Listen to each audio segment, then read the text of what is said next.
In 1979, 20th Century Fox released one of the most iconic horror movies ever made with Ridley Scott's Alien, a movie that has gone on to spawn loads of sequels and helped make Sigourney Weaver a star. Most of us know that the follow-up, Aliens, came out in 1986, and was directed by James Cameron, long before he did movies like Terminator 2, The Abyss, Avatar, and, all that stuff. Aliens helped give the series an action movie edge, it introduced the Queen, and it helped kick that director's career off. Well, before all of that happened, there was an even earlier sequel to the movie, believe it or not. After literally seeing the first Alien in theaters, a group of filmmakers decided to make the next one for themselves. This was only possible because of the copyright for the 1979 film not being trademarked just yet. 20th Century Fox threatened to sue for $10 million over the sequel being made, but because a previous novel titled Alien existed in the 1930s, they didn't really have any grounds to stand on. Premiering just less than a year after Ridley Scott's movie hit theaters, this film would come out in Italy before eventually getting a North American release, and it also came out alongside such classics like Creature from Black Lake and Godzilla vs. Mechagodzilla. 6 years before James Cameron released Aliens, this was what followed the 1979 film.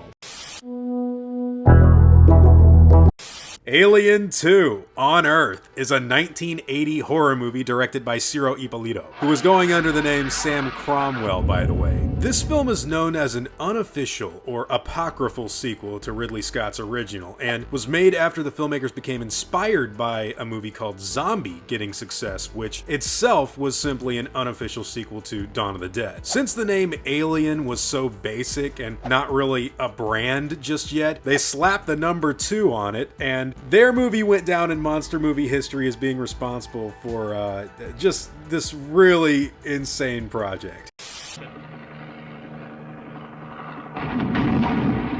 Now, the plot of Alien 2 is kind of confusing, but hear me out. The movie starts off with everyone awaiting for a space crew's return to Earth. Meanwhile, blue meteorites start falling on our planet and getting discovered by people all over the place. The story soon moves to a giant cave where a group of people take one of the meteorites, which starts to hatch or break open, revealing a weird chestburster-style monster trapped inside.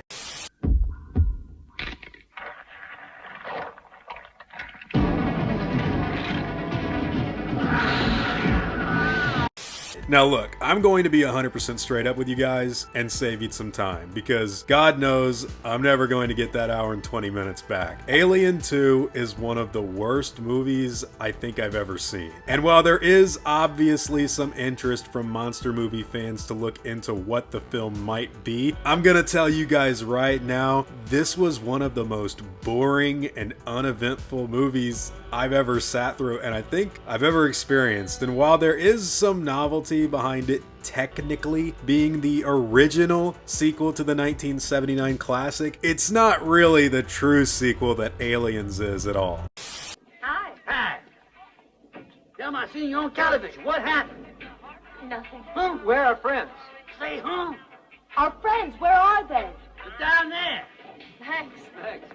Yeah.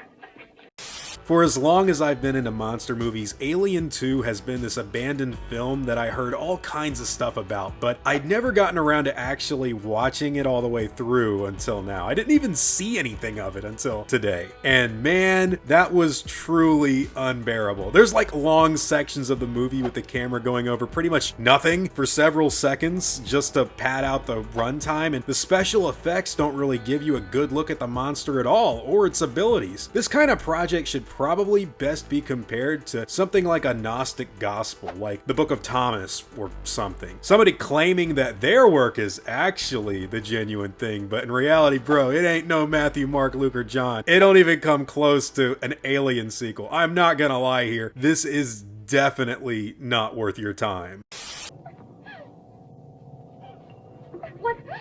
What's happened? What's the matter, honey? One of the more interesting aspects about the film is that the aliens rip off people's faces when they attack you, but for some reason they repair the human's face after the fact, so that when someone comes to help their friend, they then break out of the face, kind of like the chestburster scene in the original, only to then attack a new victim. So I can see what they were going for with this particular blue meteorite creature. You know, it's kind of similar to the xenomorph as far as attributes go, and there is a kind of invasion of the body snatchers angle to it all, but man, this is just such a terrible movie that I can't really recommend it at all. Answer me. Who are you? You're not Cliff. You're not. Oh, and by the way, since most of the action took place in a cave, the director apparently had the nerve to try and sue the 2005 movie The Descent, which he claimed was ripping his project off. Man, if that's not messed up logic, I don't know what is. Lucy, why are you crying? Come on, sweetheart. It's time to go home. You know, it's projects like these that you really have to commend the monster movie fan communities for back in the 1980s to try and protect people from this sort of thing. I obviously wasn't around back then, but with stuff like Fangoria and Cinefantastique and other fan magazines that would give you the lowdown on future projects, I'm sure fans told each other quickly, hey, don't go see Alien 2, bro. I know it says that it's on Earth, but trust me, man, don't go see it. Like, can you imagine what someone thought watching the movie back then? Everything is dubbed in a really goofy way. And I grew up on Godzilla movies, so for me to point that out to you guys, that's really saying something. Oh, you'd like it. Where did you find it? Where'd I find it? I found it where people find things. Okay. So you gave my girl a pretty strong. You don't have to be so long-winded.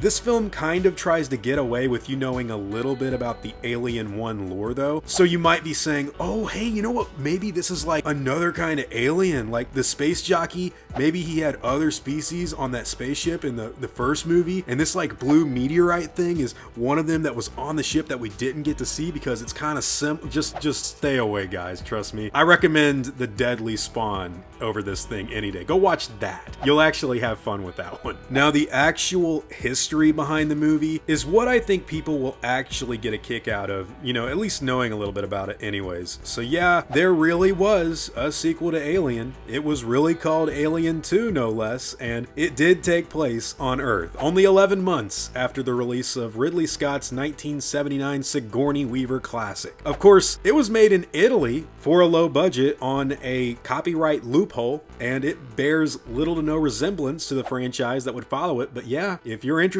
this is a movie that does exist out there, and that's kind of interesting in its own right. So if you ever want to play a clever prank on someone and show them Alien 2, you're not even lying. If you want to show them the first sequel for the first time, and I can see some fun coming from that, but otherwise, just stay away from this one, guys. I'm warning you. It's above your head. Man, can you imagine watching both of those films and then seeing the trailer for Aliens years later? Some poor guy out there was probably saying, boy, Alien 3 sure does look like it's getting the series back on track. Is it okay, huh? The antenna's broken. Oh, God. Now what are we supposed to do? I wouldn't be shocked if Paul W.S. Anderson has seen this movie before he made Alien vs. Predator, because there are sections where people get lost in that movie in the pyramid while it's like contorting and the aliens are walking around. There's sections of this movie that kind of reminded me of that. They get lost in the cave and they're like, oh, it's an alien around here, man. Oh my gosh. It's bad, dude. It's not a good film, but it is Alien 2. So anyways, guys, I know that some of you out there may have at least heard of this thing. You've probably never seen it, but if you have, I'm so sorry, because I just watched it and yeah. Whatever your own thoughts and opinions on Alien 2 on Earth happen to be, the 1980 classic from Italy. Whatever your thoughts on that happen to be, I'd love to hear all about them in the comments down below. Where's the boyfriend? Waiting for me in the car. Does he help you? Not much, huh? Even he can't kill the monsters. Look, you're not the only one with problems. You've got to learn to live with them.